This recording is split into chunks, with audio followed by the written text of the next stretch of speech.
جو بھی قوم کو گائیڈ کرتا ہے اسے یہ نہیں دیکھنا کہ پبلک کیا چاہتی ہے، اسے یہ دیکھنا ہے کہ پبلک کا فائدہ کس چیز میں، پبلک کو وہ بتاؤ جو اللہ نے جو ذمہ داری لگائی ہے۔ ہم آپ کی مرضی کے حساب سے نہیں چلیں گے۔ اگر پبلک کی مرضی کے حساب سے میں بیان کرتا نا تو میں 4 شادیوں پہ تو کبھی زندگی میں بات ہی نہیں کرتا، حقیقت ہے یہ۔ تو اب لوگ سن رہے ہیں 4 شادیوں کی باتیں، ورنہ میری مسجدوں میں بیانات پر پابندی لگی ہے اس ٹاپک کی وجہ سے۔ آج سے 15 سال پہلے جب میں اس میں بات کرتا تھا تو لوگ نہیں سنتے تھے۔ ناظم آباد کی ایک مسجد میں میرا ابھی بیان کے لیے جانا ہوا تو میں گھور گھور کے دیکھ رہا ہوں نا کہ کون سی مسجد ہے، وہاں بڑا استقبال ہوا، لوگ بلا رہے تھے، ماشاءاللہ ماشاءاللہ مفتی صاحب۔ تو میں نے کہا کہ میں یہ دیکھ رہا ہوں کہ یہ وہی مسجد تو نہیں ہے جس میں مجھ پہ پابندی لگی تھی 10 سال پہلے۔ ایک مسجد ہے ناظم آباد کی مشہور، وہاں میں نے بیان میں ہلکا سا کہہ دیا تھا کہ بیوہ عورتیں بہت ہو گئی ہیں، اور کراچی میں تو ڈیلی بیسس کی بیس پہ عورتوں کو بیوہ بنایا جا رہا ہے باقاعدہ ڈاکوؤں کے ذریعے۔ جوان میاں مارکیٹ سے شارٹ ہو رہے ہیں، ڈیلی 4-5 کا ایوریج ہے کراچی میں ڈاکوؤں کے ذریعے۔ مردوں کا موت کا ریشو بہت زیادہ ہے، یہ گراؤنڈ ریئلٹی ہے بھائی، اس میں اندھے تو نہیں بن سکتے نا یار۔ مر رہے ہیں مرد، زیادہ مر رہے ہیں، عورتیں کم مر رہی ہیں۔ اگر وہ بھی مرنا شروع ہو جائیں تو پھر ہم چھوڑ دیں گے، یا تو خواتین کہیں بھائی جتنے مرد کراچی میں ڈاکوؤں سے ہلاک ہوں گے، ایکسیڈنٹ سے ہلاک ہوں گے، تو ہم وہ کمی پوری کریں گی، ہم بھی مریں گی تاکہ مرد مارکیٹ میں شارٹ نہ ہو۔ تو وہ تو کہہ رہی نہیں ہم نے تو زندہ رہنا ہے۔ تو یہ جو بیوہ ہو رہی ہیں ان کو کدھر ٹھکانے لگائیں؟ یا تو ہم گورے ہوتے ہیں نا، یورپ میں رہتے ہیں، یہ ان کے مسائل نہیں ہیں۔ گوروں کا مسئلہ ہے کہ اتنے بندے مر گئے تو کہنا مر گئے تو کیا ہے، جو ایک آدمی ہے وہ 20 لڑکیوں کو گرل فرینڈ بنا لے گا، ان کے مسائل ہی نہیں ہے، یہ ان کے کلچر ہی نہیں ہے نا، ان کے ہاں ابا ہو نہیں ہو اتنا بڑا ایشو نہیں ہے بھائی۔ یہ گورا اس کے ابا ہوتے ہیں، یہ ان لوگ کے یہاں نہیں ہوتے، تو کیا ہے، کہتے ہیں اسے کیا ہوتا ہے۔ آپ کہاں، آپ یو ایس اے سے آئے ہیں نا، یہ یو ایس اے سے آئے ہیں۔ گوروں کے ہاں آپ ایجوکیٹڈ ہوں آپ کی عزت ہوگی، آپ کے پاس پیسہ ہے آپ کی عزت ہوگی، آپ کسی بھی چیز میں مہارت حاصل کر لیں، کھیل میں آپ کی عزت ہوگی۔ ابا ہونے نہ ہونے سے کوئی زیادہ فرق نہیں پڑتا۔ ہمارے ہاں آپ چرسی ہوں لیکن باپ کا وجود کیا ہے، آپ کتنے ہی ایجوکیٹڈ ہو، ابا نہیں ہے تو بھائی کیا یار، کہیں رشتہ لینے کے لیے بھیجیں آپ۔ سب سے اہم رشتوں میں جانچا جاتا ہے نا بندہ کس لیول کا آدمی ہے۔ یہ میرا یہ ٹاپک نہیں ہے بھی 4 شادیاں، میں تو کوئی اور بات کرنے لگا ہوں یہ سمجھانے کے لیے۔ آپ کہیں نکاح کا پیغام لے کے گئے تو لڑکی والے جج کرتے ہیں بندہ انسان کا بچہ ہے یا نہیں ہے۔ آپ نے کہا کہ جی میں پی ایچ ڈی کیا ہوا ہے، جی میں اتنی میری ارننگ ہے، بینک اسٹیٹمنٹ دکھا دی اور بہت کچھ شو کر دیا آپ نے، بڑے متاثر ہوئے کہ بھائی فوراً اب تو ہاں کرنی ہے یار، یہ تو بندہ سی اے کر کے آیا ہے میرے پاس۔ چارٹرڈ اکاؤنٹنٹ تو ہمارے یہاں ایک بڑی ویلیو رکھتا ہے نا، پڑھا لکھا ہوتا ہے، وہ پیسے تو اور بھی لوگ کما لیتے ہیں، یہ پڑھ لکھ کے کمایا ہے اس نے، یا اور کوئی ڈگری ہے، ڈاکٹر ہے۔ آخر میں آپ نے کہا بیٹا ہماری طرف سے ڈن ہے، آپ اپنے پیرنٹس کو لے آئیے، والد صاحب کو کل لے آئیے۔ آپ نے کہا میرے والد نہیں ہے، تو وہ افسوس کریں گے انا للہ و انا الیہ راجعون۔ کوئی بات نہیں بیٹا، آپ کے والد کی ڈیتھ ہو گئی تو ہم بھی ان کے لیے مغفرت کی۔ ویسے بائی دا وے آپ کے والد کا انتقال کب ہوا؟ آپ کہیں گے ایکچولی میں یہ بتانا چاہتا ہوں میرے والد ہیں ہی نہیں۔ کہیں گے بیٹا ہوتا ہے، بعض دفعہ بچپن میں ڈیتھ ہو جاتی ہے، بعض دفعہ یہ ہوتا ہے کہ بچپن میں والد کا انتقال ہو جاتا ہے، بعض دفعہ یہ ہوتا ہے کہ آپ کی پیدائش سے پہلے بھی والد چلے جاتے ہیں، ہوتا ہے، تو کوئی مسئلہ نہیں ہے، والدہ کو لے آئیے۔ دیکھیے میں آپ سے عرض کرنا چاہ رہا ہوں میرے والد، کہیں گے کیا مطلب بھائی والد نہیں ہے، بغیر باپ کے کون پیدا ہوتا ہے؟ کہہ رہے ہیں وہ تو مجھے بھی پتا ہے، لیکن یہ کہ کون ہے، زندہ بھی ہیں یا مر گئے ہیں مجھے نہیں پتا۔ تو وہ سمجھیں گے شاید سیپریشن ہو گئی ہو، بعض دفعہ باپ بچوں کو چھوڑ کے چلا جاتا ہے، یا ماں بچے چھین لیتی ہے، باپ سے ملنے ہی نہیں دیتی، تو وہ آپ کے غم میں آپ کے ساتھ شریک ہوں گے۔ کوئی بات نہیں بیٹا، آپ کی والدہ نے چھین لیا ہوگا۔ آپ کہہ رہے ہیں بھائی میں آپ کو یہ سمجھانا چاہ رہا ہوں، پتہ ہی نہیں ہے مجھے ہے بھی کہ نہیں ہے۔ بتاؤ گلی کے کتے چھوڑیں گے نا آپ کے پیچھے وہ کہ اس کمبخت کو گھر تک پہنچا کے آؤ، یہ یہاں آیا کیوں؟ یہ کیا خیال ہے؟ گلی کے کتے چھوڑیں گے کہ نہیں چھوڑیں گے کہ بیٹا دوبارہ اس گلی میں پاؤں رکھا نا اچھا نہیں ہوگا۔ تو گوروں کے ہاں یہ مسئلہ نہیں ہے، شادی ہو گئی لڑکی طلاق آ کے گھر بیٹھ گئی ڈپریشن میں جا رہی، ان کے یہاں لڑکیاں طلاقوں کے بعد ڈپریشن میں بھی نہیں جاتی، کہتے ہیں کیا سائنسی ترقی کرو یار، لائف کو انجوائے کرو۔ تو جو مذہب کو مانتے ہیں، غیرت، حیا، شرم، یہ سب چیزیں یہ تو ہمارے کلچر کا حصہ ہے, ہمارے مذہب کا حصہ ہے. کلچر تو بعد میں, کلچر کو تو اگر کلچر کا حصہ ہوتی نا تو میں کلچر چینج کروا دیتا آپ سے کہ بھاڑ میں جائے کلچر کی ایسی کی تیسی. یار بعض لوگ کلچر کی پیچھے پڑے رہتے ہیں نا. ہمارے کلچر میں ہمارے یہاں بہو بھی ہوتی ہے, داماد بھی ہوتے ہیں, وائف. میں کہتا ہے یار جب ایک چیز رشتے ہیں ہی نہیں مارکیٹ میں تو کلچر ہی کو چینج کر دو یار. گورے کو بھی تو کلچر ہے نا, تو چھوڑ دو کلچر ولچر کیا ہوتا ہے. ہم کلچر کو چینج کرنے کی کوشش کرتے, لیکن مسئلہ مذہب کا ہے. مذہب بھی چینج کیا جا سکتا ہے. بات ہے خدا کا حکم ہے, یہ عام مذہب نہیں ہے, یہ اسلام ہے. اور اسلام کا دعویٰ ہے وَمَن يَبْتَغِ غَيْرَ الْإِسْلَامِ دِينًا فَلَن يُقْبَلَ مِنْهُ. دیکھو اگر صرف اسلام کی بات بھی ہوتی تو بھی کوئی ٹینشن نہیں تھی. ہم کہتے ہیں دنیا میں ہر قوم کا ایک مذہب ہوا کرتا ہے, ہمارا مذہب اسلام ہے, لیکن اس زمانے کے لحاظ سے اسلام پر عمل ممکن نہیں رہا تو مذہب چینج کر دو یار, ہندو ہو جاؤ, عیسائی ہو جاؤ. کیا خیال ہے, یہ مشورہ دے دیتے ہیں نا ہم لوگوں کو. میں سمجھا پا رہا ہوں اپنی بات. بھائی مذہب جیسے کسی ہندو نے 4 شادیاں کرنی ہے فار ایگزامپل, اس کا مذہب اجازت نہیں دیتا تو کہتے چلو کیا ہو جاؤ, مسلمان ہو جاؤ, ٹھیک ہے نا. تو ہم کہتے بھائی ہمارے ہاں لڑکیاں زیادہ ہوتی جا رہی ہیں, لڑکے مارکیٹ سے شارٹ ہوتے جا رہے ہیں, ایک شادی میں ان کا حل ہی نہیں ہے, تو اب شادی بیاہ کی ٹینشن سے ہی نکل جاؤ, boy friend girl friend culture کو عام کر دو. تو بھائی اسلام اس سے روکتا ہے تو اسلام کو چینج کر دو. بھائی اسلام چینجیبل نہیں ہے, چینج کرنا ممکن نہیں ہے, 1400 سال سے یہی سیٹ اپ چلا آ رہا ہے, تو چلو یار اسلام چھوڑ کے عیسائیت اختیار, یہ کہہ دیتے نا ہم. بات اصل میں یہ ہے کہ قرآن مجید نے صاف طور پہ کہہ دیا ہے کہ نہ اسلام میں چینجنگ کی جا سکتی ہے. قل ما یکون لی ان ابدلہ من تلقاء نفسی. چینجنگ کی کوشش یہ آج سے نہیں ہو رہی.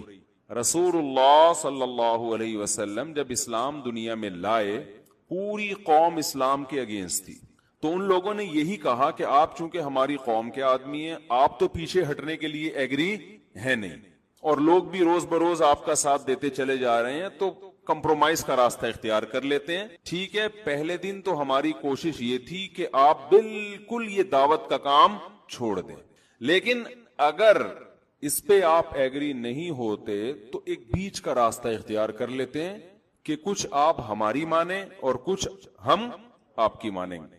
تو اس کا جواب کیا دیا گیا؟ مشرکین بڑے خوش ہو گئے ہوں گے کہ یار چلو ایک مذاکرات شروع ہوئے نا, ہمارے مذاکرات کی میز پہ آئے تو. لیکن نبی نے کیا جواب دیا؟ نبی نے کوئی جواب ہی نہیں دیا. یہ بھی عجیب بات ہے, آپ دیکھیں جواب قرآن دے رہا ہے, آیتیں نازل ہو رہی ہیں, اور اللہ اپنے نبی کو جواب بتا رہے ہیں کہ آپ نے یہ کہنا ہے. نبی کو نہیں کہا گیا کہ آپ خود سے جواب دے دیں, بلکہ اللہ نے کہا کہ آپ یہ جواب دے دیں. اللہ کیوں کہہ رہا ہے؟ اس لیے کہ اللہ اس ساری بحث کو میں یہ بتانا چاہتا ہے کہ یہ تمہاری جو محمد صلی اللہ علیہ وسلم سے ڈیبیٹ ہو رہی ہے نا, یہ ان سے نہیں ہو رہی, یہ غلط فہمی اپنے دماغ سے نکالو, یہ مجھ سے ہو رہی ہے تمہاری. یہ میرے نمائندے ہیں, میسنجر ہیں, ان کا اپنا کوئی پیغام نہیں ہے. سمجھ میں آ رہی ہے بات؟ ان کا اپنا پیغام ہی نہیں ہے, ان سے کیوں الجھ رہے ہو تم, مجھ سے بات کرو. تو اللہ نے اپنے نبی سے کہا کہ قل ما یکون لی ان ابدلہ من تلقاء نفسی. اے نبی آپ ان سے کہہ دیجئے مجھ میں یہ طاقت ہی نہیں ہے کہ میں اس کو اپنی مرضی سے چینج کر لوں, یہ پاور ہی نہیں ہے میرے پاس, اتھارٹی نہیں ہے. جب آپ کو پتا چل جائے نا ایک آدمی میں اس کی طاقت ہی نہیں ہے تو آپ اسے بحث کرنا چھوڑ دیتے ہو. مثال کے طور پر آپ آئے اور آپ نے ایک مٹھائی کا ڈبہ رکھ دیا شوگر کے پیشنٹ کے سامنے کہ آپ پلیز 2 لڈو کھائیے نا, وہ چکھ بھی نہیں رہا. اب آپ بار بار کہہ رہے ہیں, وہ سرٹیفکیٹ دکھا دے گا بھائی ڈاکٹر نے مجھے مٹھائی کھانے سے منع کیا ہے, اور کہا کہ جس دن آپ نے لڈو کھایا وہ آپ کی زندگی کا آخری لڈو ہوگا. تو میرے اندر یہ طاقت ہے ہی نہیں کہ میں یہ لڈو کھاؤں. اس سے اور آسان مثال, آپ نے کوئی وزن لا کے رکھ دیا کہ بھائی میری مدد کرو, یہ بوری اٹھاؤ, ٹھیک ہے نا, گاڑی میں چڑھوا دو, ٹرین میں لوڈ کروا دو, کہیں بھی رکھوا دو, کائنڈلی آپ تھوڑی سی میری مدد کریں. آپ وہ کہہ رہے سوری میں نہیں کر سکتا. آپ کہ بھائی کر لو یار. تو وہ ایک دم اپنے قمیض اتار کے دکھاتا ہے بھائی میرے نقلی بازو لگے ہوئے ہیں, میرے پاس حقیقت میں بازو ہے ہی نہیں, تو میں کیسے اٹھاؤں یہ ویٹ. تو آپ فوراً سمجھ جاؤ گے بھائی یہ اب اس سے بحث کرنا کیا ہے, فضول ہے، اس کے پاس تو ہاتھ ہی نہیں ہے. بہت ساری مثالیں دی جا سکتی ہیں. تو جہاں بھی نبی صلی اللہ علیہ وسلم پہ اعتراضات ہوتے تھے نا، کمپرومائز کریں، تو قرآن بیچ میں آتا ہے اور قرآن کہتا ہے آپ ان کو یہ پیغام دے دیں، ما یکون لی، یہ پاور مجھ میں ہے ہی نہیں، میں تو خود پابند ہوں، ان اتبع الا ما یوحى الی، جو آرڈرز مجھے دیے جا رہے ہیں نا، میں خود اس بات کا پابند ہوں کہ ان آرڈرز کو فالو کروں. میں تو خود اللہ کا غلام ہوں، مجھے یہ اتھارٹی نہیں ہے. تو مجھ سے یہ بات مجھے سمجھانے کی کوشش کرنا، اس کی حکمتیں بتانا، مصلحتیں بتانا، یہ بیکار کام ہے. ہم جب آتے ہیں نا کسی کو، کوئی جو ہے وہ آپ کے باس نے کوئی پرچی بھیجی دھمکی والی نا، چپڑاسی کے ذریعے، وہ پرچی آئی، اس میں لکھا ہوا ہے کہ بیٹا تو کل ٹائم پہ آفس آنا، آپ ڈیلی لیٹ ہو رہے ہیں، نہیں آئے نا تو میں آپ کو جاب سے نکال دوں گا. آپ نے اس چپڑاسی کو پکڑا، مکے ٹھکے مارنا شروع کر دیے، تیری ایسی کی تیسی. وہ کیا کہے گا، سر میں نے تو آپ کو باس کی پیپر ہے، اس کی رائٹنگ ہے، اسی کی لکھائی ہے، وہ میں نے آپ کو پہنچائی ہے، آپ اس سے جا کے لڑے نا، مجھ سے کیوں لڑ رہے ہیں. یا کوئی بھی سفیر آیا، امریکہ کا سفیر آیا پاکستان کے پاس کہ اڈے دے دو، وہ جو مشرف کے دور میں، ورنہ جو ہم یہ کر دیں گے. آپ نے سفیر کو پکڑ کے کوٹ دیا، امریکہ کو غصہ آئے گا کہ نہیں آئے گا؟ اور سفیر کو بھی غصہ آئے گا، بھائی میں تو میسنجر تھا، پیغام لے کر آیا تھا، آپ پرچی پھاڑ دیتے یا رکھ لیتے، وہ آپ کا ہیڈک ہے، مجھے کیوں پیٹ رہے ہو پکڑ کے. دنیا میں کوئی بھی شخص جو میسنجر ہو اسے کوئی بھی ملامت نہیں کرتا، اس کا کام ہے پیغام ادھر سے ادھر پہنچانا. قرآن بار بار نبی کی پوزیشن واضح کرتا ہے صلی اللہ علیہ وسلم کی، کہ آپ میسنجر آف گاڈ ہیں، ما انت علیہم بحفیظ، آپ ان پر نگہبان نہیں ہیں. تو نبی نے کہہ دیا کہ ما یکون لی، اے نبی آپ ان سے کہہ دیجئے مجھ میں اس کی طاقت سرے سے ہے ہی نہیں کہ میں اس کو ذرہ برابر بھی چینج کر دوں. تو چینجیبل بھی بولو نہیں ہے. دوسری بات یہ کہ آپشنل ہے، کہ چلو اسلام چینج نہیں ہو سکتا تو میں اب لوگوں کو مشورے دینا شروع کر دوں کہ لیڈیز بہت زیادہ ہو گئی ہیں، رشتے مارکیٹ سے شارٹ ہو رہے، اور جو مرد بچے ہوئے ہیں نا کم بخت، وہ ایک بھی نہیں کر رہے. یہ بھی ایک ٹینشن ہے نا، وہ ناراض ہونے، وہ ایک بھی نہیں کر رہے. اب جب وہ ایک بھی نہیں کر رہے ہیں تو مسائل خواتین کے لیے اور زیادہ بڑھنا شروع ہو گئے کہ نہیں ہو گئے؟ تو جو کرنے والے ان کی ذمہ داری بڑھ گئی کہ نہیں بڑھ گئی؟ بھائی 4 آدمی ڈوب رہے ہیں، 4 ان کو بچانے کے لیے ڈائیور رکھے ہوئے ہیں، اب وہ 4 ایک کو بچا نہیں رہے، تو ہم کہیں گے ان 2 سے کہ یار تم 2 آدمیوں کا کام کر لو. کیا خیال ہے؟ یہ تو نہیں کہ ہم ان کو تالاب میں مرنے دیں. ان سے خدا قیامت کے دن پوچھ لے گا، یا ان سے گورنمنٹ پوچھ لے گی، یا کمپنی پوچھ لے گی جنہوں نے یہاں کھڑا کیا ہوا، تم تو بچاؤ نا یار، تمہیں ڈبل ثواب مل جائے گا. اب دیکھو 4 شادیاں بھی ہو رہی ہیں، ثواب بھی ڈبل ہو رہا ہے، اور کیا چاہیے؟ نہیں تو فائدہ ہی ہو گیا نا. تو نکاح کرنے سے عورت کی کفالت ہوتی ہے، اس کو ایک گھر ملتا ہے، وہ برائی سے بچتی ہے، اس کے بچوں کے آپ کفیل ہوتے ہو، اسے ایک پورا خاندان ملتا ہے، مرنے کے بعد وراثت ملتی ہے، 20 فائدے اس کو ملتے ہیں.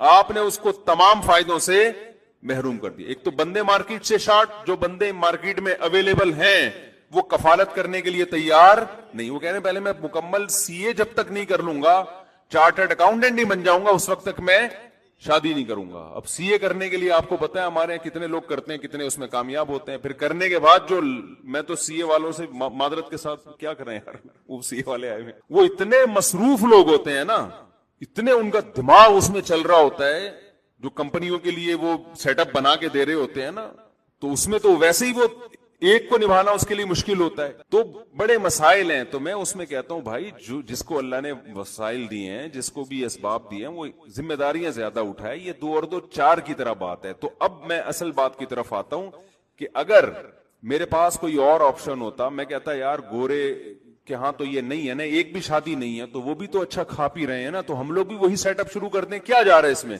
یہ آپشن میرے پاس اس لیے نہیں ہے کہ اسلام مجھے اس کی اجازت نہیں دے. اسلام نے کہہ دیا لا تقربوا الزنا، زنا کے قریب بھی مت پھٹکو. اور اس نے کہہ دیا کہ یصلون ما امر اللہ به ان یوصل، رشتہ داری جوڑو، بنے گی تو جڑے گی نا، تو بنانے کا حکم بھی دے دیا. خلق من الماء بشرا فجعله نسبا وصهرا، اس نے ایک پانی سے انسان کو بنایا اور 2 خاندان دیے اس کو. پیدائش کے وقت ددیال نلیال، اور بالغ ہوتا ہے تو ایک خاندان سسرال. تو قرآن اسلام کا کانسیپٹ بتا رہا ہے کہ انسان اکیلا پیدا نہیں ہوا، وہ ایک فیملی میں آئے گا اور مزید فیملی بنائے گا. تو جو اسلام گورے کا جو کلچر ہے اس کو تسلیم کرنے کے لیے تیار نہیں ہے. تو میں جو آپ کی خدمت میں عرض کر رہا ہوں, میرے پاس اگر اسلام, میرے پاس یہ ہوتا کہ یار اسلام میں تو اس کا کوئی حل ہے نہیں آج کے معاشرے میں, تو ہم لبرلزم کی طرف چلتے ہیں, گورے کی طرف چلتے ہیں, تو اتنی لڑکیاں زیادہ, لڑکے مارکیٹ سے شارٹ, تو شادی کا سسٹم ہی ختم کر دو یار, کیا ضرورت ہے بہو داماد. لیکن میں یہ اس لیے نہیں کر سکتا کہ اسلام ہمیں اس کی اجازت دیتا نہیں. تو آپ کہہ سکتے ہیں اسلام کے علاوہ کوئی دوسرا مذہب اختیار کر لیا جائے. تو بات اصل میں کہ اسلام اس کی بھی اجازت نہیں دے رہا نا, مسئلہ سارا یہ, اسلام اس کی بھی اجازت دے نہیں رہا. وہ کہہ رہے ایسی کی تیسی کر دوں گا اگر تم نے کوئی دوسرا مذہب اختیار کیا. دو آیتیں تو بہت ہی واضح ہیں قرآن میں. قرآن نے کہہ دیا ان الدین عند اللہ الاسلام, دین اللہ کی نظر میں اسلام کے علاوہ کوئی بھی نہیں ہے, اللہ کی نظر میں اسلام کے علاوہ کوئی دین نہیں. دوسری بات آیت وَمَن يَبْتَغِ غَيْرَ الْإِسْلَامِ دِينًا فَلَن يُقْبَلَ مِنْهُ, جو اسلام کے علاوہ کسی اور کلچر کو, مذہب کو, دین کہتے ہیں طریقہ حیات, کوئی بھی لائف اسٹائل, لائف سسٹم اسلام کے علاوہ کہیں اور سے لے گا, چاہے وہ مذہب ہو کوئی اور, چاہے وہ کلچر ہو, کہیں بھی جانے کی کوشش کرے گا, لن يقبل منہ, ہرگز قبول نہیں کروں گا, اٹھا کے دیوار پہ پھینک دوں گا میں. تو اب میرے پاس میرے بھائی اسلام کے علاوہ کوئی اور آپشن بچا نہیں ہے. آپ کہہ سکتے تو اللہ کی دھمکیاں ہیں نا, اللہ نے 2 دھمکیاں دے دی, میں نہیں مانوں گا کچھ بھی, کتنے ہی اس پہ آپ کے پاس دلائل کے انبار ہو. آپ کہیں ایکچولی اللہ تعالیٰ, اصل میں ہم جس صدی میں تھے اس میں ہم گوروں کو دیکھ رہے تھے, انہوں نے اتنی ترقی اسی زنا شراب میں کی ہے, اور ہم ابھی لوگوں کو سٹوں سے بھی بچا رہے ہیں, سگریٹ کے خلاف تقریریں کرتے پھر رہے ہیں. اے اللہ, یہ آج انہوں نے کیا, آپ کچھ بتا رہے تھے نا, وہ سٹے کے علاوہ کچھ چیزیں آ گئی ہیں امریکہ میں, وہ کیا چیز تھی, چلیں ہاتھ کے ہاتھ وہ بھی حل ہو جائے گا. ویٹ, امریکہ میں ویٹ بہت لی جا رہی ہے. ابھی پتہ نہیں چرس کا مہذب نام ہے یا ہیروئن کو پیار سے ویٹ کہتے ہیں, لیکن کوئی نشے کی چیز ہے. جو ڈیٹیل یہ یو ایس اے سے آئے, جو ڈیٹیل انہوں نے مجھے بتائی, میں نے کہا تو جائز نہیں ہے. کہہ رہے ہیں لوگ کہتے ہیں اسے پی کے نشہ تھوڑی آتا ہے, شراب پی کے تو ٹن ہو جاتا ہے نا دماغ, اسے پی کے تو دماغ ٹن نہیں ہوتا. یوں سمجھ لیں کہ انگلش میں چرس, سادہ زبان میں یہ کہوں گا. تو میں نے کہا میرے بھائی چرس بھی حرام ہے, ہیروئن بھی حرام ہے. ہیروئن پی کے بھی کوئی دماغ آؤٹ چرس پی کے بھی نہیں ہوتا, بلکہ دماغ سیٹ ہوتا ہے چرس پی کے. دماغ خراب ہوتا ہے جب چرس نہ ملے. تو اس اصول کے مطابق تو چرس پینا پھر واجب ہو گئی. کیا خیال ہے بھائی, کیونکہ چرس پینے سے دماغ سیٹ ہوتا ہے چرسیوں کا, ایسا ہی ہے نا. تو چرس پینا کیا ہو گئی پھر. اب کوئی چرسی میرے پاس آئے اور کہے کہ جی میں ویٹ پیتا ہوں, پینے کا لفظ استعمال ہوتا ہے اس کے لیے, یا میں جناب چرس پیتا ہوں, میں کہوں کہ حرام ہے, وہ کہ حرام کیوں ہے, میرا تو دماغ اس سے سیٹ ہوتا ہے. تو میں جواب میں یہ کہوں گا چرسیوں کا سیٹ ہوتا ہے, نارمل آدمی کا سیٹ نہیں ہوتا. یہی اس کے ناجائز ہونے کی دلیل ہے کہ تم نے ایسی چیز پینا شروع کر دی ہے, تمہیں نہیں ملے گی تو تمہارے دماغ کی سیٹنگ خراب ہو جائے گی. یہ بھی تو نشہ ہے نا. دیکھو جیسے شراب پینے سے کھوپڑی آؤٹ ہوتی ہے, تو ایسے ہی چرس نہ پینے سے چرسیوں کی کھوپڑی آؤٹ ہوتی ہے. اس کا مطلب یہ چیز بالآخر کھوپڑی کو آؤٹ کرنے کا ذریعہ بنتی ہے. تو پینے والے کی کھوپڑی آؤٹ ہوتی ہے, جو نہیں پیتا اس کی کھوپڑی آؤٹ نہیں ہوتی. اس کا مطلب پینا حرام ہے تاکہ آپ کی کھوپڑی سیٹنگ پہ رہے. روٹی آپ کھاتے ہو, نہیں ملے, کھوپڑی آؤٹ نہیں ہوتی. ٹینشن ہونا الگ چیز ہے, دماغ کا خراب ہونا الگ چیز. بہکی بہکی باتیں تھوڑی کرے گا بھوک میں کوئی, ورنہ تو رمضان میں سارے افطاری کے وقت میں بہک گئے ہوتے. کیا خیال ہے, رمضان میں پھر یہ ہوتا ہے کہ افطاری کا ٹائم ہوتا ہے اور سب الٹی الٹی باتیں. شوہر بیوی سے کہہ رہا ہوتا آئی لو یو, مجھے آپ سے بہت محبت ہے. افطاری کے وقت میں بیوی شوہر سے کہہ رہی آپ بھی بہت اچھے ہیں. جیسے ہی پکوڑا پیٹ میں جاتا خیال ہوتا ہے یار ہم کس قسم کی باتیں کر رہے تھے افطاری میں بیٹھ.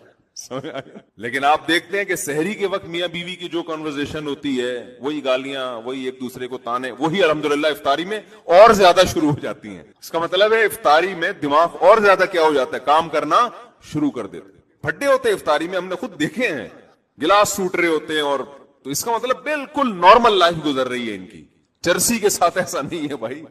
تو ہر حرام چیز پہ آپ کوئی بھی ایک خوبصورت لیبل لگا لو اور اس کو کیا کر دو. خدا کے بندو اپنی لائف کو دیکھو, سیدھا سیدھا کھانا جو پیغمبروں کی زندگی میں نے یہ جب مجھے یو ایس اے سے آیا نا کہ وہ ٹینشن ہوتی ہے تو وہ لوگ یہ پیتے ہیں, میں نے کہا یار ہمیں ٹینشن ہوتی ہے تو ہم سو جاتے ہیں. میں اب اندرون سندھ میرا سفر تھا نا 2 دن میں، کل پرسوں میں گیا ہوں، تو ایک بیان تھا میرا وہاں، بہت لمبی ڈرائیو ہوئی ہے، کچے میں، راست 2:30 بجے پہنچے، پھر نیند ہی نہیں آئی، پھر ہمیں جو کمرہ ملا سونے کے لیے اس میں اے سی جو تھا نا ہر تھوڑی دیر کے بعد بولنا شروع کر دیتا تھا وہ، اور لوڈ شیڈنگ بہت تھی تو پنکھا ایک دم تیز ہو جاتا پھر بند ہو جاتا، پوری رات نہیں سو سکے، فجر کے بعد کوشش کی پھر نہیں، پھر 1.5-2 گھنٹے کا بیان ہوا، پھر اتنی لمبی ڈرائیو میں پہنچوں تو میرا سیٹنگ کیا ہو گئی، آؤٹ۔ اب میں جا رہا ہوں یہ چرس تھوڑی سی مل جائے بیگم یہ پاگلوں والی حرکت ہو جائے گی نا، یا میں کہوں بیگم سگریٹ پلا دو تھوڑی سی، یا سٹا لگانا ہے، میں نے چرس پینی ہے، یا شراب کے دو، کیونکہ اور میں غصہ بھی آتا ہے جب انسان کی نیند نہیں ہوتی، تو اس کا حل یہی تھا، میں نے کہا بھائی میں کمرہ بند کر کے سو رہا ہوں، کسی کی آواز مجھے کمرے میں نہیں آنی چاہیے، اگر گھر میں ایسا روم نہیں ہے، باہر نکل جائے آدمی، کہیں آفس میں سو جائے، کہیں بھی، تو طبیعت سے سوئیں، اللہ کا شکر ہے، اس کے بعد اٹھیں تو فٹ فاٹ۔ تو اللہ نے ٹینشن کا یا دماغ کو سکون دینے کا حل سگریٹ میں اور سٹوں میں نہیں رکھا، وہ کس میں رکھا ہے، وہ نیند میں رکھا ہے۔ وَجَعَلْنَا نَوْمَكُمْ سُبَاتًا، قرآن کے الفاظ ہیں، ہم نے تمہاری نیند کو سب کہتے ہیں کاٹنا، تمہارا دنیا سے کنیکشن کیا ہو جاتا ہے، کٹ جاتا ہے۔ یہ تو الگ ٹاپک شروع ہو جاتا ہے پھر نیند پر، جو میں اصل بات کے لے کے چلا تھا، جلدی سے کو کمپلیٹ کروں۔ تو میرے بھائی ہمارے پاس اسلام کے علاوہ کوئی آپشن نہیں ہے، اسلام نے دھمکی دے دی ہے کہ اگر اسلام کے علاوہ کسی اور کلچر کو تم نے فالو کیا تو تم برباد ہو جاؤ گے۔ برباد نہیں ہوا، کیا خیال ہے؟ انگریز تو برباد نہیں ہوا، تو اسلام کو فالو نہیں کرتا، ان کے یہاں گرل فرینڈ بوائے فرینڈ کا سسٹم ہے، ان کے یہاں ساس بہو کے جھگڑے ہی نہیں ہیں، ٹینشنیں ہی نہیں رہی ان کے یہاں، نہ جھگڑے ہی ختم ہو گئے نا، تو بڑی لائف آرام سے گزر رہی ہے۔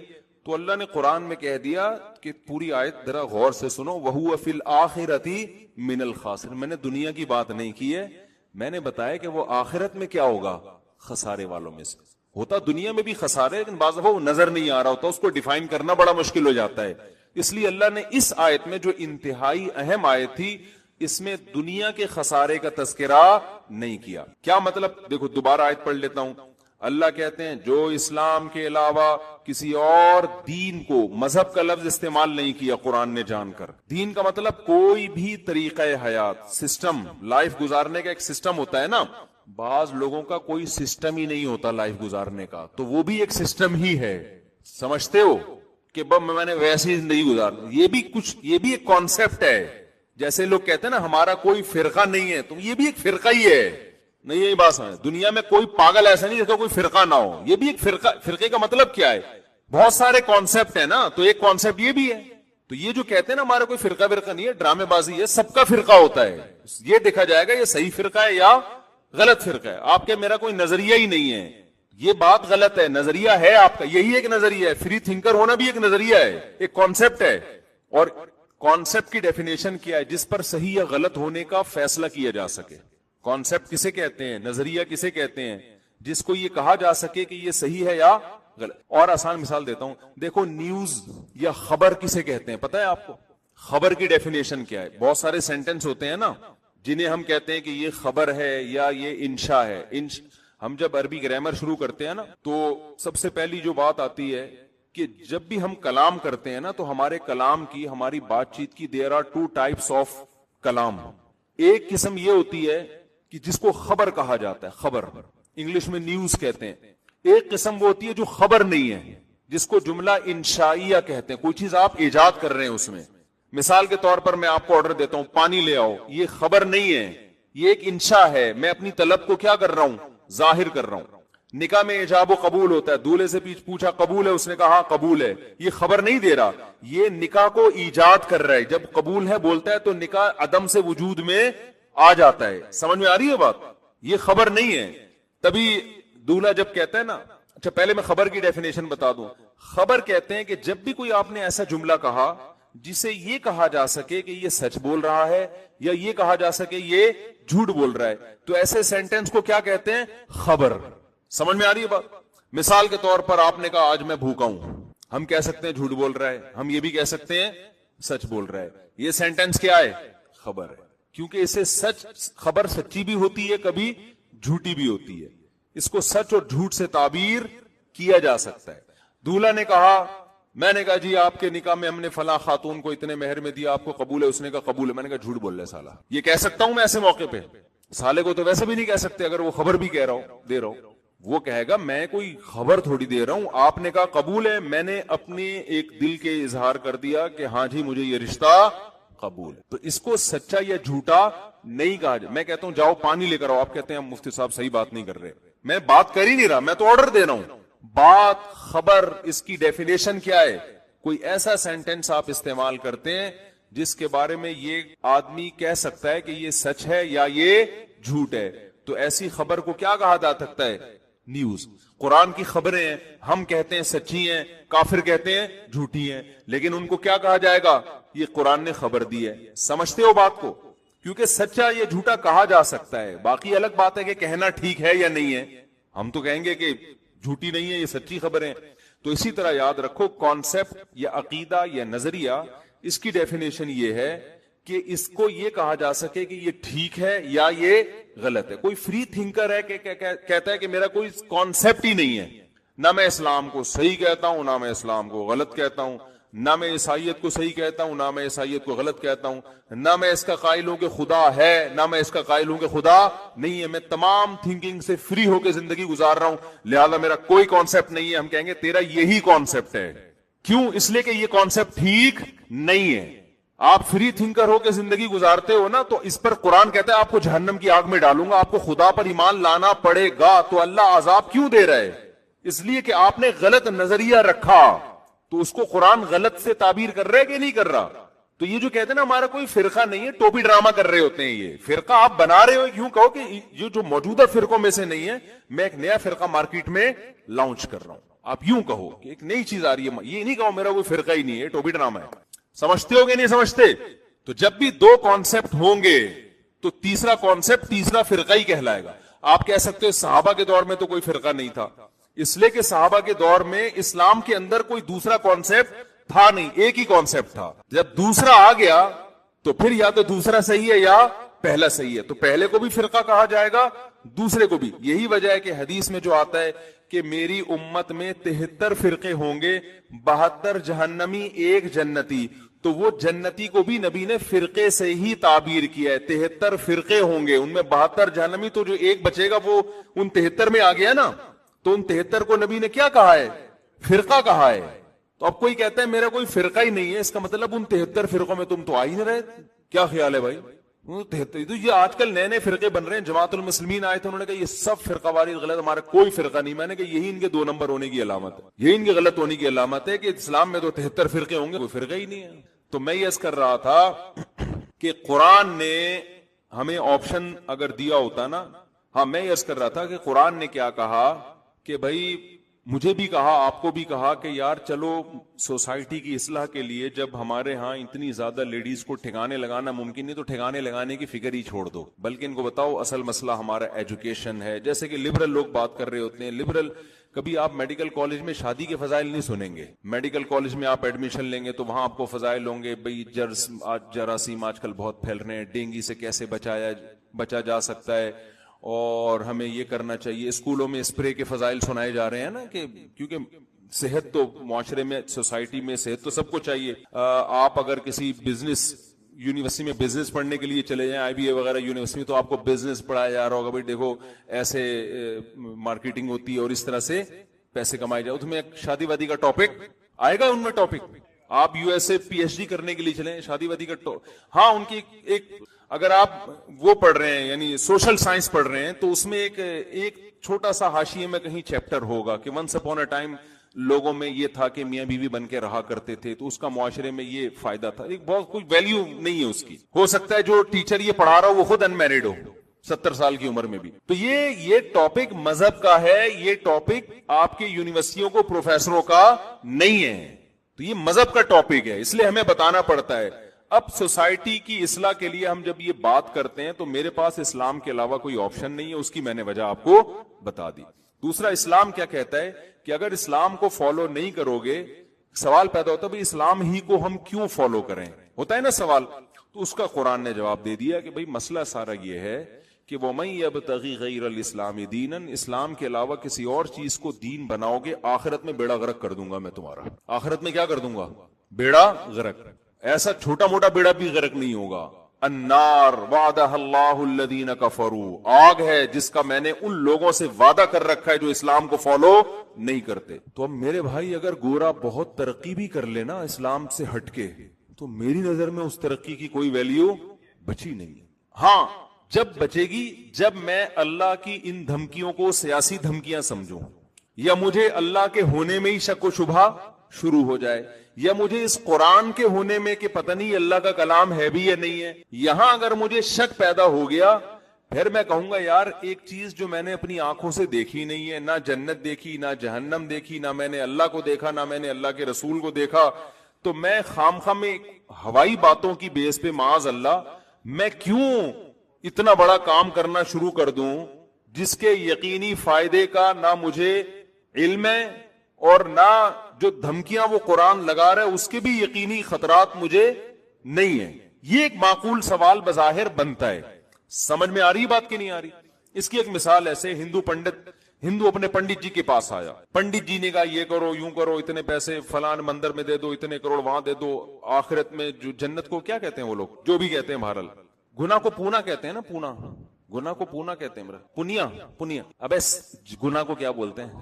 پاپ، اور نیکی کو پنیے نا، پنیے کا لفظ کہیں سنا ہوا ہے میں نے، اس لیے میں کہتا ہوں۔ وہ کہتے ہیں کہ بھائی تم اس مندر میں اتنے پیسے دے دو اور اتنے لاکھ روپے خرچ کر دو، بیچارے خون پسینے کی کمائی سے کمائے، تو وہ کہے گا مجھے کیا ملے گا؟ کہ آخرت میں آپ کو پننا ملے گا۔ ہم پیار سے پننا کہہ دیتے ہیں، وہ جو مرضی کہتے ہیں کریکشن کرتے رہیں گے اس کی بیٹھ کے، آپ کو یہ ملے منا ملے گا، چلو آخرت میں بہت اچھا سا، کیا ملے گا؟ آپ کو ثواب ملے گا۔ یار سیدھا سیدھا اردو میں ہی کہتے ہیں، ہمیں نہیں آ رہی ہندی، ثواب ملے گا آپ کو ان کے حساب سے جو بھی ثواب ہوتا ہے۔ تو اگر چھوٹی موٹی رقم ہوگی نا، ٹرائل بیسس پہ انسان دے سکتا ہے، چلو بھائی یار ٹرائی کر کے دیکھ لو، اگر آخرت نکلی، جنت نکلی، جیسے اسلام ہی کی مثال دیتے ہیں ہم، ہندو کی مثال کیوں لیں؟ مولوی صاحب نے تقریر کی، بھائی مسجد کے ڈبے میں جو چندہ ڈالے گا اسے جنت کی حور ملے گی۔ اب آدمی کہتا ہے یار 500 روپے میں اگر حور کا چانس بھی ہے نا، 100% یقین تو نہیں آ رہا بھائی، ہم تو قبروں میں مردوں کو جا کے دیکھ رہے ہیں، مر کے مٹی ہو کے کیا ہو رہے ہیں؟ ختم ہو رہے ہیں۔ نظر تو یہی آ رہا ہے نا، نہ جنت نظر آ رہی ہے نہ اللہ نظر آ رہا ہے، لیکن 1% چانس ہے کہ یار 1 ارب مسلمان کم از کم دنیا میں ہیں، تو شاید یہ صحیح کہہ رہے ہوں کہ جنت بھی ہے اور جہنم بھی ہے۔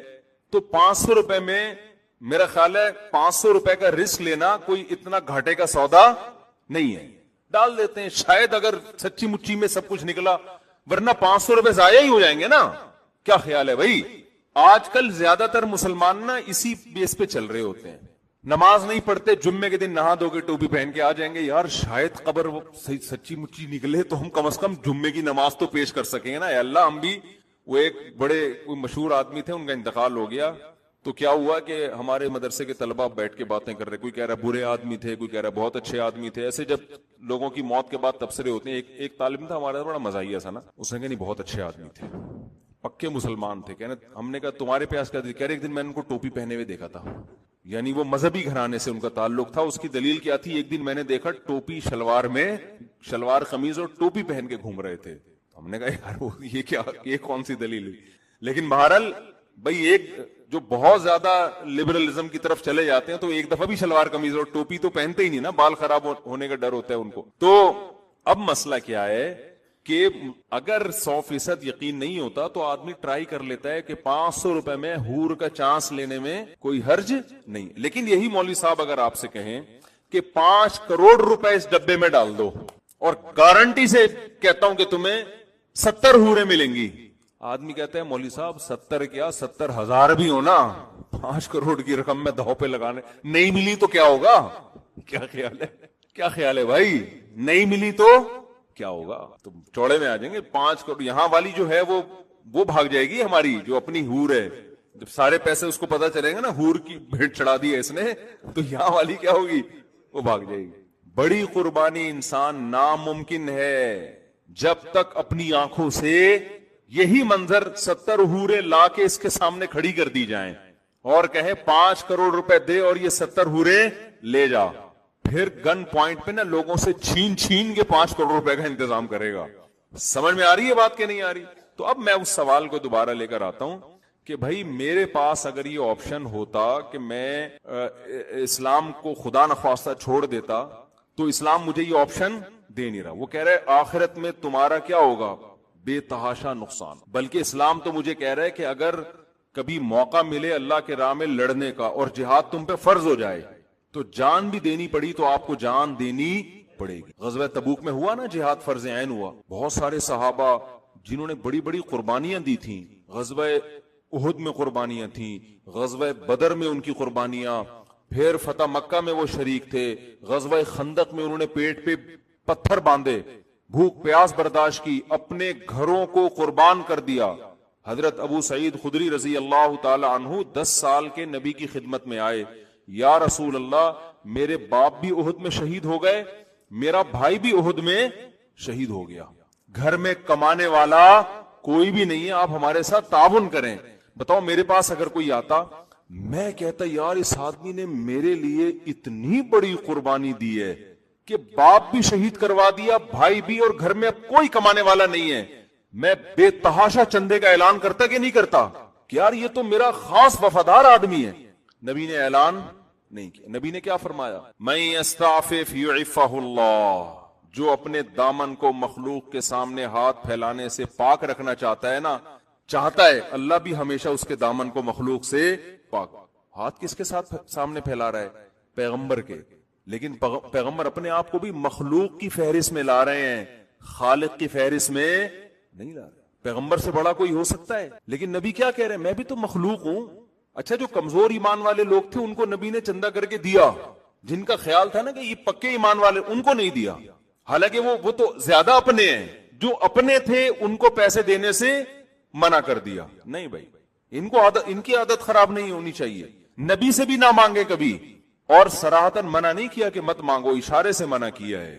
من یستعفف یعفہ اللہ, جو اللہ سے پاک دامنی طلب کرتا ہے. پاک دامنی کا کیا مطلب؟ دامن رسوا نہ ہو. پاک دامنی زنا سے بچنے کو بھی کہتے ہیں, کیونکہ زنا کرنے سے انسان کی عزت چلی جاتی ہے. پاک دامنی بھیک سے بچنے کو بھی کہتے ہیں, کیونکہ مانگنے سے بھی انسان کی عزت چلی جاتی ہے, اگر عزت ہو. کیونکہ بہت سے لوگ کہیں گے ہم تو صبح شام مانگتے رہتے ہیں, ہمیں تو کوئی عزت نہیں آ رہی ہماری. وہ ایک آدمی کسی محلے میں گیا, آیا, کہتا ہے یار اللہ کا شکر ہے کہ میری عزت نہیں ہے. میں کہا اس میں شکر کی کیا بات ہے؟ کہنا اگر عزت ہوتی تو آج میری بہت زیادہ بےزتی ہو جانی تھی. آج میں نے ایسا کام کیا اس محلے میں کہ میری اگر عزت ہوتی نا تو آج میں بہت بے عزت ہو جاتا. تو کہہ رہے شکر ہے میری پہلے سے سرے سے کوئی عزت تھی نہیں. تو ہمیشہ بے عزتی عزت دار لوگوں کی ہوتی ہے, جو بے عزت ہوتے ہیں ان کی کوئی عزت نہیں ہوتی. تو بھیک مانگنے سے عزت جاتی ہے ان لوگوں کی جن کی پہلے سے سوسائٹی میں کوئی عزت ہو. تو نبی صلی اللہ علیہ وسلم نے فرمایا من یستعفف, جو اللہ سے پاک دامنی طلب کرتا ہے, یعنی اپنی عزت بچانا چاہتا ہے, اللہ بھی اس کی عزت بچاتے ہیں. کیا مطلب؟ اسے بھیک کے داغ سے ہمیشہ کے لیے محفوظ کر لیتے, غیب سے اس کے لیے روزی کا انتظام کرتے ہیں. تھوڑا صبر کر لیا جائے نا, پیٹ کاٹ لیا جائے, بھائی کسی سے مانگنا نہیں ہے, تو اللہ پھر مدد کرتے ہیں. اللہ کہتے ہیں اس نے نہیں ہاتھ پھیلایا نا, اب میں اس کو لوگوں کا محتاج نہیں ہونے دوں گا, لیکن صبر کرنا پڑے گا. اور پھر دوسری بات نبی نے فرمائی وَمَن يَتَصَبَّرْ يُصَبِّرْهُ اللَّهُ, جو اللہ سے صبر مانگتا ہے. اب سوال پیدا ہوتا ہے اس عزت بچانے کے لیے تو بہت صبر کرنا پڑے گا. 10 سال کا بچہ جس کا باپ بھی شہید ہو گیا, جس کا بھائی بھی شہید ہو گیا, ماں اکیلی گھر میں ہے, وہ کیا کہے گی بھائی ہم نے اپنے خاندان کے سارے لوگ تو لٹا دیے, اب ہم فاقے کیسے برداشت کریں؟ تو ٹھیک ہے عزت اہم چیز ہے, صبر کتنا کرنا پڑے گا اس کے لیے. لیکن نبی نے اگلی جملے میں یہ بتا دیا من یتصبر, جو اللہ سے صبر مانگتا ہے نا, یصبرہ اللہ, اللہ اسے صابر بھی بنا دیتے ہیں. یہ صبر بھی کس سے مانگو؟ خالی پیسے نہیں اللہ سے مانگنے. غربت اور مہنگائی میں جو ٹینشن ہوگی اس ٹینشن کو ختم کرنا بھی کس سے مانگنا ہے؟ اللہ سے. اللہ مجھے اس پہ صبر دے, تو اللہ صبر دے دیتا ہے. اب آپ مجھے بتاؤ, اتنی بڑی قربانی, باپ شہید, بیٹا شہید, اور گھر میں فاقے, اور نبی نے بھی, حالانکہ نبی چندہ کر کے دے سکتے تھے, دوسروں کو بھی تو دے رہے تھے نا, جبکہ یہ امید ہو کہ میری مدد بھی کر سکتے ہیں, خالی ہاتھ واپس بھیج دیا. ایسے میں اگلی جنگ کے لیے اگر نبی بلائیں تو جس کا ایمان ایسا ہو جیسا ہمارا 500 والا, کہ 500 میں ٹرائل بیسس پہ آپ ایک ہور کا رسک لے سکتے ہیں, تو اگر ایسا ایمان ہوتا اگلی جنگ میں شرکت کرتے؟ بولتے کیوں نہیں میرے بھائی, کبھی بھی نہیں کرتے. لیکن انہوں نے ہر جنگوں میں نبی کا ہمیشہ ساتھ دیا. بدر میں شریک ہونے والے, احد میں شریک ہونے والے, خندق میں تو کتنی ٹینشن تھی.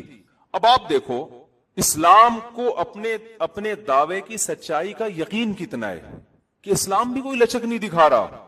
تبوک کا جب موقع آیا نا تو تبوک سے زیادہ سخت, اگر آپ تاریخ اٹھا کے دیکھیں, ایسا لگتا ہے کہ اس سے زیادہ سخت کوئی آزمائش کا موقع تھا نہیں.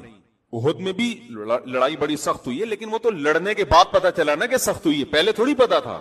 تبوک میں پہلے سے پتا تھا کہ اتنی ٹینشن والی لڑائی اب تک عالم اسلام میں ہوئی نہیں ہے, کہ بہت لمبا سفر, انتہائی شدید گرمی, اور کھجوروں کے پکنے کا ٹائم, جو پورے سال باغ پہ محنت کی ہے وہ پھل توڑنے کا وقت ہے, اور رومیوں سے لڑائی, انگریزوں سے, جو آج کے انگریز ہیں, یہ اس زمانے میں بڑے ماہر تھے, یہ ان سے لڑائی ہے.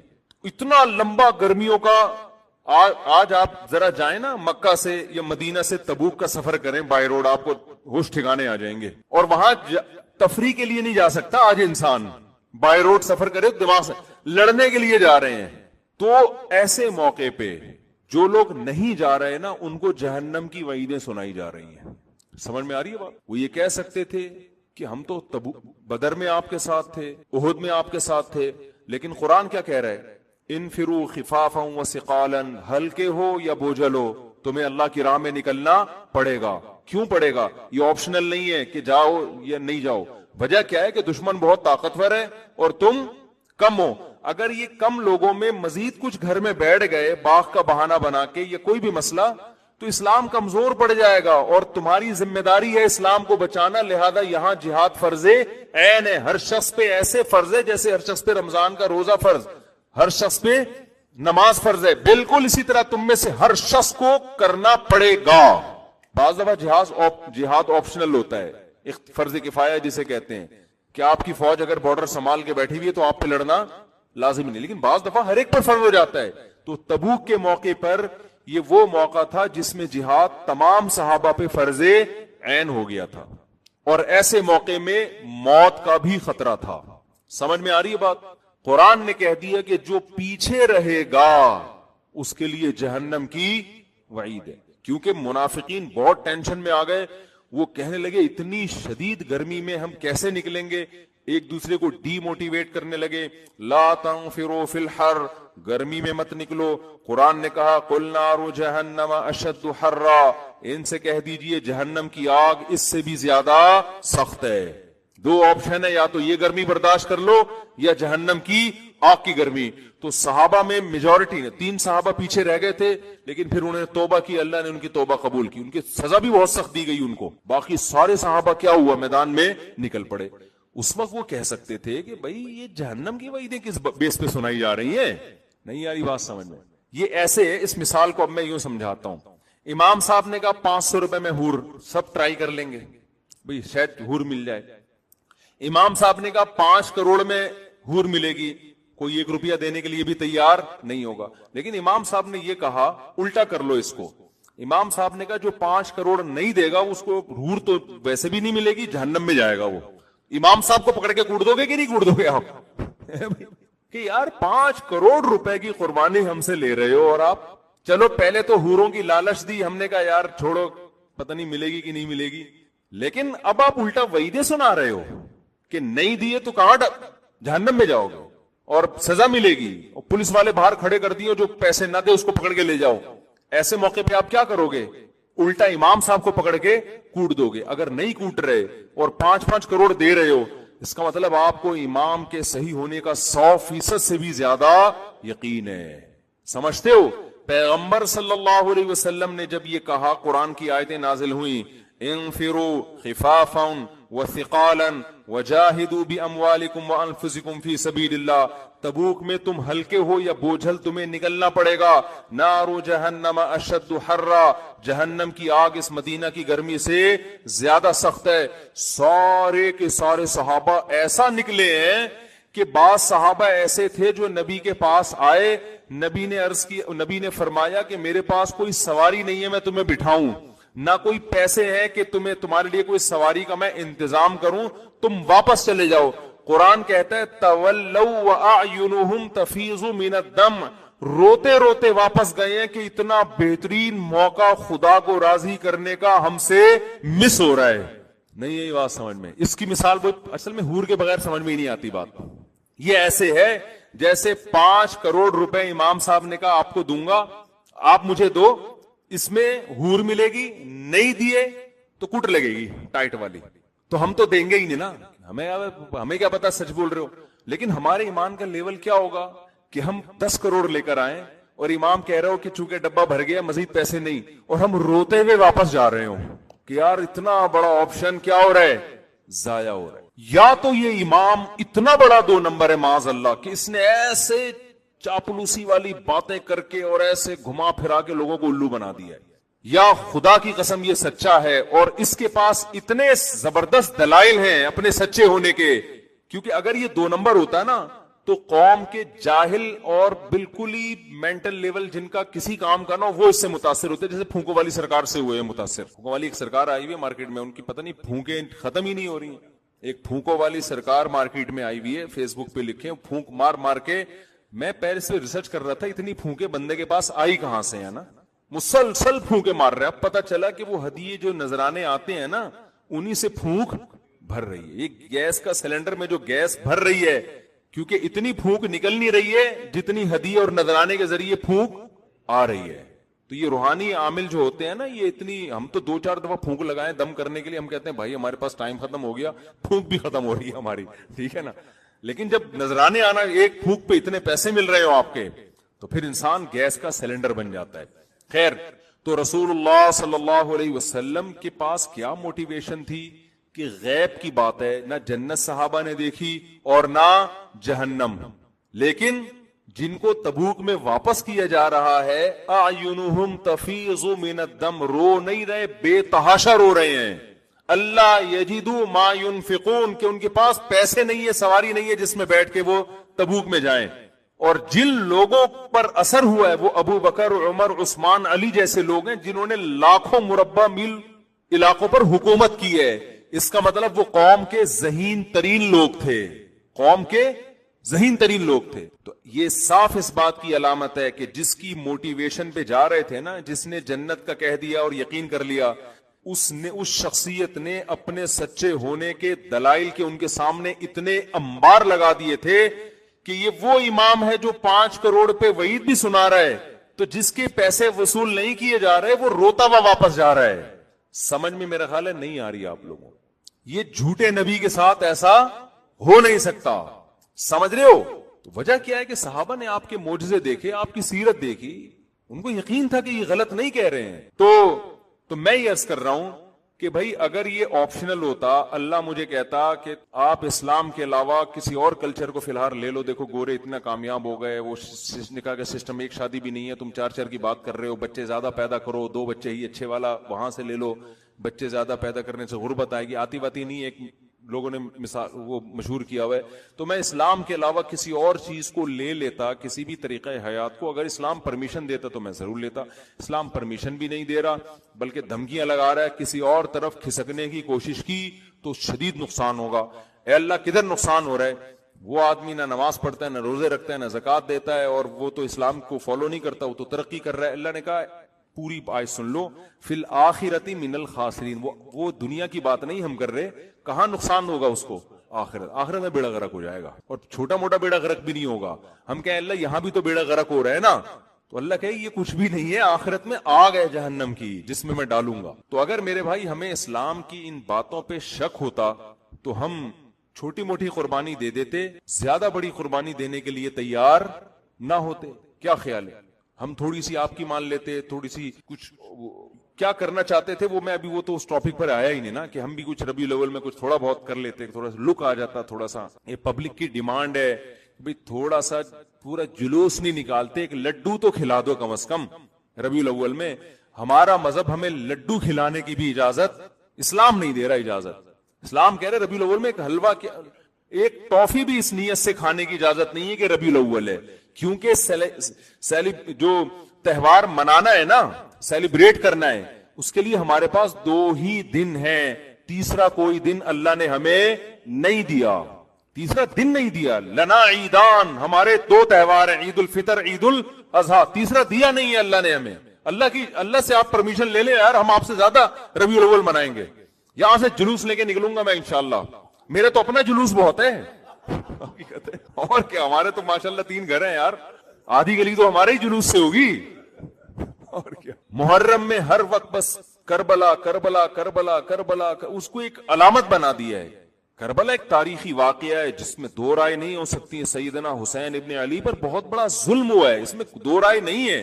اس ظلم کو بیان کر کر کے رونا سنت ہے, یہ کون سی حدیث میں ہے؟ رونے کی محفلیں سجانا سنت ہے, یہ کون سی حدیث میں ہے؟ لوگ کہتے ہیں ہمارے نبی حضرت حسین کی شہادت کا سن کے روئے ہیں. کیا ہر سال محرم میں روئے ہیں؟ جب فرسٹ ٹائم آپ کو خبر ملی اس وقت روئے, غمزدہ ہوئے. لیکن ہر سال اس واقعے کو تازہ کر کر کے نبی صلی اللہ علیہ وسلم نے رونے کا کوئی محفل نہیں سجائی. جب غم کی خبر پہنچتی ہے رونا نیچرل ہے, وہ غیر اختیاری ہے, وہ بھی ثواب نہیں ہے کہ آپ باقاعدہ روئیں. نبی صلی اللہ علیہ وسلم کی نواسی کا انتقال ہوا, آپ روئے, یہ غم کی خبر پہنچی نا. کیا ہر سال روئے ہیں؟ نہ. رونے پر آپ صلی اللہ علیہ وسلم نے رونے کو پسند نہیں کیا, صبر کو پسند کیا ہے. ایک عورت قبر پہ کھڑی ہو کر رو رہی تھی نا اپنے بچے کی, آپ نے فرمایا صبر کرو. وہ نبی کو پہچانی نہیں, اس نے کہا آپ کو جو غم پہنچا ہوتا نا مجھے پہنچا, اسے طنز کیا اس نے. تو میں دیکھتی آپ کیسے صبر کا مشورہ دیتے ہیں. گھر چلی گئی, پتہ چلا کہ بھئی تو پیغمبر تھے, تو نبی کے پاس آئی, عرض کیا یا رسول اللہ میں صبر کروں گی. آپ نے فرمایا انما الصبر عند الصدمۃ الاولى, جب صدمہ پہنچے نا اس وقت صبر کا ثواب ملتا ہے, بعد میں سب کو صبر آ جاتا. اب بعد میں باقاعدہ ایک تو یہ کہ آپ صبر کریں, وہ بھی نہیں کر رہے, پھر آپ رونے کا پراپر پروگرام کر رہے ہیں, خود بھی رو رہے ہیں, لوگوں کو بھی رلا رہے ہیں. میرا دین اگر مجھے اس کی اجازت دیتا تو ہم اس سے بڑا رونے کا پروگرام رکھتے بھائی, یہاں پہ ہم اس سے بڑی محفل سجاتے. ہم نے حسین کی سیرت کو فالو کرنا ہے, سیدنا حسین رضی اللہ تعالیٰ عنہ کی. ہم نے اہل بیت کی سیرت کو فالو کرنا ہے, ہم نے پیغمبر کی سیرت کو فالو کرنا ہے. لوگ کہتے ہیں آپ کو نبی کی ولادت کی خوشی نہیں ہو رہی. آپ کو کیسے اندازہ ہو گیا نبی کی ولادت کی خوشی ہو رہی کہ نہیں ہو رہی؟ آپ کیسے طنز کر رہے ہو؟ اس کا مطلب صحابہ کو بھی پھر خوشی نہیں, کیونکہ صحابہ تو ربیع الاول نہیں مناتے تھے. کوئی ایک اتنا لفظ دکھا دو, ضعیف سے ضعیف موضوع من گھڑت حدیث دکھا دو جس میں کسی صحابی نے ربیع الاول کے دن کسی صحابی کو مبارکباد دی ہو یا نبی نے مبارکباد دی ہو. کہیں بھی ایک حرف بھی ہمیں نہیں ملتا. اور پھر طنز کتنے کیے جاتے ہیں, ان کو نبی سے محبت نہیں ہے. میں آج کل ایک بڑے وہ آ رہے ہیں, ان کے کلپ آ رہے ہیں, کیا نام ہے یار, ساحل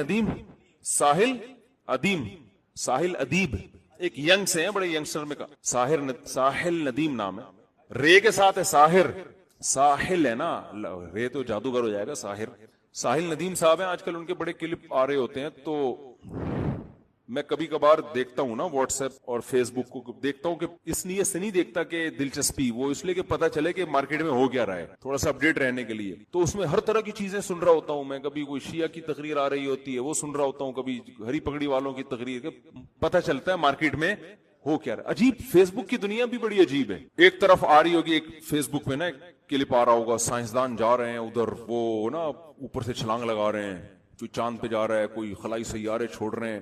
نیچے آ رہا ہوگا, اسی کے نیچے پاکستانیوں کی آ رہی ہوگی نیچے آ رہی ہوگی, اور وہ فتویٰ لگا رہا ہوگا نا دوسرے پہ, یہ ایسا ہے, چیلنج ہے, میں قیامت تک جواب نہیں لا سکتا. اب جو پڑھے لکھے, نیچے پھر کوئی سائنٹسٹ جاپان کا آیا ہوا ہوگا نا, وہ ایک ٹرین ایجاد کر رہا ہے جو 500 کلومیٹر سے بھی زیادہ آگے چلے گی. اب کیسے چلے گی؟ ہوا میں چلے گی جی. یا کوئی ایسی سرنگ ایجاد کر رہے ہیں, اب 2 گھنٹے میں کراچی سے لندن. گوروں کی نا ساری اس طرح کی کلپس آ رہے ہوتے ہیں, پاکستانیوں کے کلپس ایسے آ رہے ہوتے ہیں, وہ تقریر کرتے کرتے 2 فٹ اچھل رہا ہے, اچھل کے اوپر جا کے دھڑام سے نیچے آیا تو اسٹیج ہی ٹوٹ گیا اس کا نا. اور وہ دیوبندی ایسے, تو اہل حدیث ایسے, تو بریلوی ایسے, تو وہ کہہ رہے وہ کافر, وہ کہہ رہے. نیچے پڑھے لکھے لوگوں نے کمنٹس کیے ہوتے ہیں کہ گورا کیا کر رہا ہے, اور ان مولویوں کی حرکتیں دیکھو یہ کیا کر رہے ہیں. بڑا زبردست نہیں وہ چل رہا ہوتا ہے, وہ واقعی ایسا لگ رہا ہوتا ہے یار گورا کیا کر رہا ہے اور تم کیا کر رہے ہو بیٹھ کے. بڑا ایک برا سا امیج جا رہا ہوتا ہے. اچھا, نیچے میرا کلپ آ رہا ہوگا 4 شادیوں پر, میرا بھی چل رہا ہوتا ہے ساتھ میں. لوگ کہتے ہیں یار یہ اپنی دنیا میں, یہ اس کو شادیوں کے علاوہ کچھ نہیں آتا. بھائی ہمارے 1.5 گھنٹے کے یہ تو آج میں نے شادیوں کا اتنا لمبا ٹاپک کھینچ دیا, ورنہ ہمارا وہ بیان سنو. شارٹ کلپ والوں کو پتا ہے کہ یہ چیز 2 منٹ کی کھینچ کے چلاؤ گے تو چلے گی مارکیٹ میں. نماز روزے کی بات مارکیٹ میں چلتی نہیں ہے. تو ایسے ہی نا